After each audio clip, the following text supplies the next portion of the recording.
Izin Pak, ini sudah saya melakukan proses NDT nih Pak. Hasil kebocorannya seperti ini Pak. Wah, kebocorannya di dalam ya? Iya di dalam Pak. Di dalam. Pantes setelah kita sebelumnya dites pakai PAM itu tuh nggak kedetek karena dia ada ini ya. Cheating. Iya. Nih, dan juga di bawah seating clap ini. Cheating clap. Pantes tuh kebocoran Tembus di sini sama sini. Oh, ini head apa ini Mas? Ini head forklift Bang, kalau yang dari saya tahu. Oh, engine kecil seperti forklift ya. Solar juga. Solar. Oh, jadi disuruh untuk mengecek kebocorannya padahal di sini nggak ada apa ya istilah kata, nggak tersambung sama engine-nya, kita nggak tahu. Jadi customer main kirim aja. Nah, terima kasih buat yang dilahat ya, thank you ya, udah sampai kebocorannya udah kedetek. Karena kalau secara visual memang nggak kelihatan ini rata nih, lihat aja nih. Ini rata nih, gimana ini kan nggak kelihatan tuh. Oke, nah tuh sampai saya hapus tuh. Tuh akhirnya kita improve dapat deh. Oke, prosedurnya setelah ngecek kebocoran pakai apa Mas? Untuk pemilihan kawat lasnya.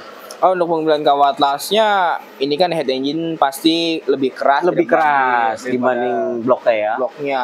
Oh, jadi cin satu nggak proper sih. Kurang proper lebih kurang proper karena lebih keras. Secara HRB-nya cin satu masih di bawah. Kalau HRC satuan di bawah 20 sih. Makanya harus cari kawat las yang cast iron lebih dari 20 dan machining. Bisa dimachining. Bisa dimachining. Oke, oh dia tuh pakai ini nih. Udah tes tadi itu. Udah tes gitu. So setelah ini nih nanti dilakukan apa Mas? Porting ya? Porting Pak. Porting kita harus sampai ke titik end of crack-nya. Karena kalau misalnya di porting sedikit aja dan tetap langsung dilas, crack lagi Pak. Percuma ya? Percuma.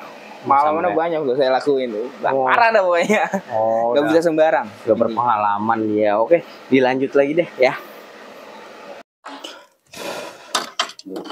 Izin Pak, ini kondisi sudah di bevel nih Pak. Nah sekarang udah bisa melanjutkan ke proses pengelasan. Bisa dilihat nih. Maaf ya. Maaf. Titik kebocorannya sampai dalam Pak. Jadinya saya harus membuat bevel lebih dalam lagi sampai ke titik end of crack-nya. Ini sudah ditemukan titik end of crack-nya dan sudah saya tes NDT. Siap untuk proses selanjutnya. Bro, sekarang next proses adalah kita main di porting. Oke, karena topografi dari head ini itu seperti ketemu gini loh. Nah, yang bocor di sininya nih. Oke, sekarang kita lihat. Sebentar Mas, ini kan udah di porting. Iya. Dalam proses porting sih. So, kita lihat di sini. Lihat tuh. Nah, oke, disinilah letak end of crack-nya. Sumber kebocorannya di sini. Makanya itu kita harus double dari sini. Oke, ini ya. Oh, ini lubang ini dan lubang ini kita bevel. Jadi bevel double bevel ya Mas? Double bevel ini Pak. Wah, seperti dulu pipa apa? Plat-plat tebal. Plat tebal. Sering itu pada plat-plat di atas 15 lah. Yo, sama. Oke. Next, kita lanjutkan pengelasan. Ini gue mentorin Mas Aryo untuk ngelas cast iron headnya ini. Oke, kita lihat nih. Oke, ini pengelasan dilakukan root dengan batas temperatur. Oke. Sep. Oh, mainan reamer, bersihkan itunya. Oke, jadi setelah dilas, dia harus di reamer karena grafitnya itu yang menghambat bubur-bubur nikelnya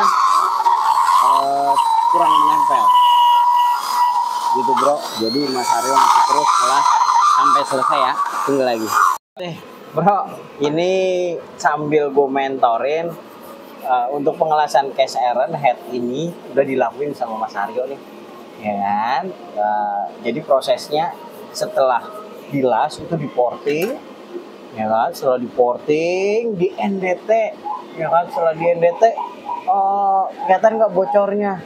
Udah gitu penambahan daging. Kalau udah NDT selesai, penambahan daging supaya masiningnya enak, gitu. Oke, sekarang kita tanya bagi pemula yang mau belajar, kayak gimana sih pengelasannya Mas? dari penggunaan ini nih? Kan dia berbagai macam. Berbagai macam saya pakai. Kalau Oh. untuk keramik saya pakai gasline bang. Kalau gasless tuh. gasless. Oh ini ada yang panjang khusus untuk bagian dalam-dalam. Dalam panjang ini nih.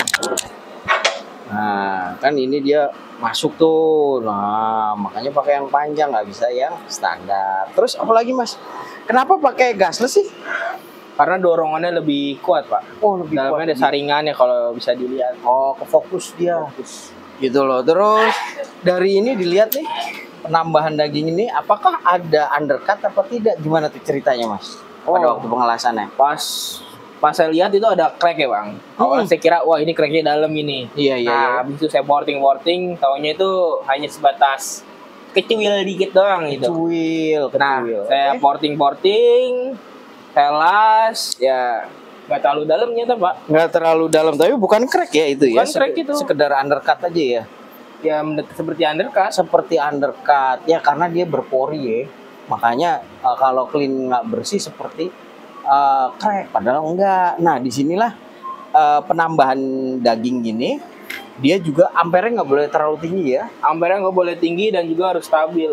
Stabil, Jaga suhu maksudnya. jaga temperaturnya. Tuh dilihat ini, kenapa ditambahin daging gini? Biar orang masininya enak, rata, full gitu nih penambahan.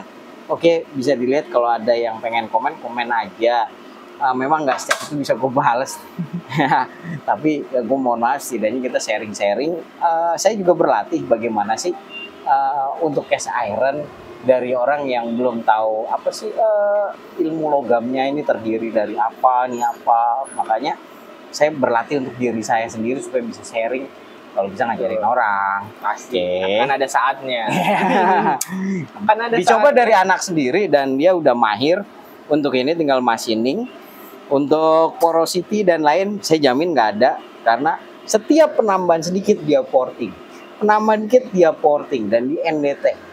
Oke, setelah NDT dia akan nambah daging lagi supaya enak di machiningnya. Kalau ada kritik-kritik dan saran, komen aja guys. Mohon maaf kalau ada kesalahan, apalagi yang dibahas. Sip, kita tunggu. Thank you guys.